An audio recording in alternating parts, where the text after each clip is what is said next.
मेरे अल्फाज मायूसी के नहीं बल्कि एक उम्मीद के हैं। एक मुस्लिम रहनुमा की हैसियत से मुझे इस दस्तावेज पर बेपनाह फख्र है, जो कि दस्तावेज जो संविधान हमें इजाजत देता है। आर्टिकल 19 में बोलने की अभिव्यक्ति की आजादी का हक दिया गया है, जो कि हमारे अधिकारी को हक की आवाज को छीनने का आप काम कर रहे हैं। आर्टिकल 29 के तहत अल्पसंख्यकों के हकों की हिफाजत करने के लिए प्रावधान किए गए हैं, लेकिन आप तो हमारे हकों की छीनना चाहते हैं। मैं उस संभल की सरजमी से आता हूं जहां पर 15 दिन पहले एक संविधान को कमजोर करने का काम किया गया, जिस प्रकार से 5 मजलूमों की जान ले ली गई। मैं सांसद हूं, मैं अपने मुकदमे का मैंने कहा था मुझे डर नहीं है, मेरे खिलाफ मुकदमा लिखा गया, मैं वहां मौजूद नहीं था।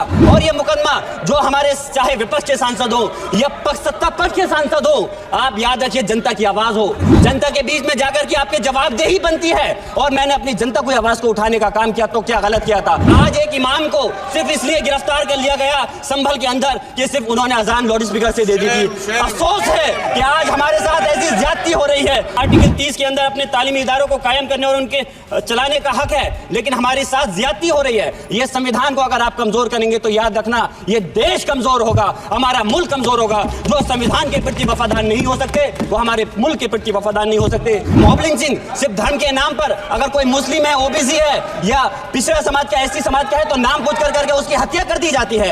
अगर कोई हम कुछ बोलते हैं तो हेट स्पीच करके मुकदमा दर्ज कर देते हैं। और जो हमारे धार्मिक आका हमारे सल्लल्लाहु अलैहि वसल्लम की शान में गुस्ताखी करता है उनके खिलाफ कोई कार्रवाई नहीं।